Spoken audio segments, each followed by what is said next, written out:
Ooh, barbecue season is here, and we've got Tom to help you de-winterize that grill. Tom from the Homecraft Chronicles here.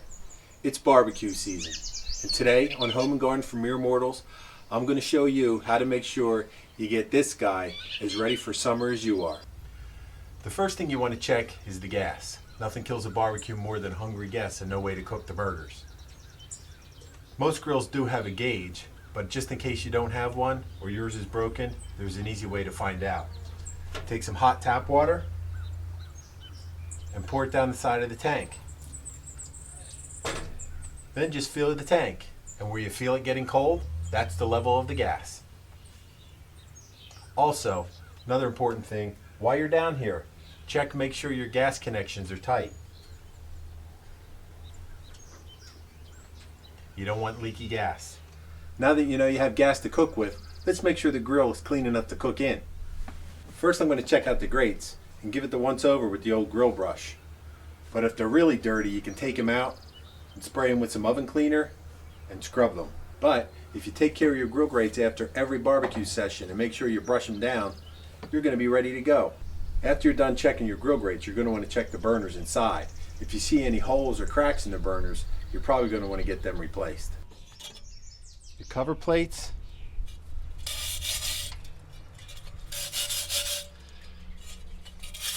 these are just the deflectors of the flame, but if you want, you could clean them with the oven cleaner as well. I'm in pretty good shape. After you have everything on the grill scraped out, it's got to go somewhere, and it all goes down here. Let's get that cleaned out and start with a fresh slate. This is the catch tray, and this is where all the grease goes.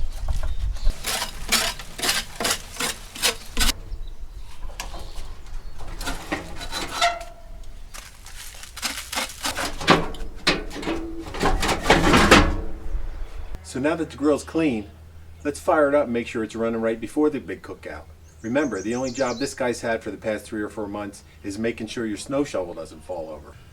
So remember, the most important safety thing when you're starting a grill is never light the grill with the lid closed. Turn on your gas, and you want to make sure you turn your gas off after every grill session. Turn your burners to high and hit the ignition. So while the grill's heating up, let me show you some tools that every good mere mortal should have in their barbecue kit. First, we all need a way to turn the burgers, so get yourself a good long-handled flipper that'll keep you away from harm's reach. Next, for the things you can't flip, a good pair of tongs is a great way to turn steaks and dogs and any of the other smaller things. A fork is handy to have as a helper, but remember, you never want to stab or jab your steaks and chops and stuff. You're just letting all the juice out. Use a flipper, and if you need to, help it over with the fork.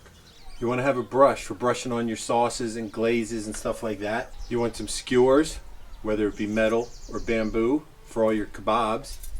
Remember, if you're going to use bamboo, you want to soak them in water for about an hour or so before you skewer them up and put them on the grill.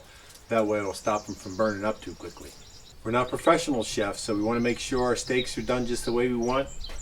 Spend $5 or $10 and get yourself a good thermometer. You just stick it in the meat and it'll tell you the doneness. And remember, when you're cooking those steaks and chops, you want to take them off about 5 or 10 degrees before the doneness you like, because there's carryover cooking that's going to bring them up to temperature while the meat rests. I like to keep a couple spray bottles handy, one with just water in it for if you're cooking something and you get some flare up, you can just knock down the flame. Another bottle, you can put marinades or glazes in there. That way you can spray the meat every now and again to keep it moist. A couple of these inexpensive foil trays are great to have on hand. You throw them off to the side of the grill and you can have some onions or vegetables in it, or fill it with a spare beer and keep your hot dogs and sausages warm. Heavy duty aluminum foil is great to have when you're barbecuing. You can use it as a shield for your wooden skewers, or if a piece of meat is getting a little too well done, you can kind of protect that, or the bones of your chops and ribs and stuff like that, protect them from getting too charred as well.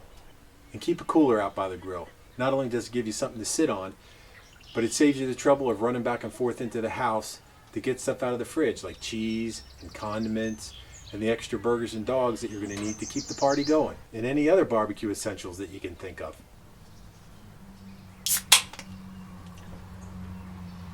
And remember, the most important thing you could have for your cookout is one of these, just in case your grill gets out of hand. Invite the fire department over for a burger. You don't need to burn the place down to have them come to your party. So I hope you found these tools and tips helpful, and you use them to turn your next mere mortal barbecue into a supernatural success. Remember, subscribe to HDMM, and that way you won't miss any of the great projects we have lined up for you. And don't forget, come over and visit me at the Homecraft Chronicles, where I'll show you a lot more ways to help you turn your house into your own home sweet home. That's it for me. My name is Tom from the Homecraft Chronicles. Thanks for watching Home and Garden for Mere Mortals. Remember, it's your home, love it, and have a cookout. I'll see you later.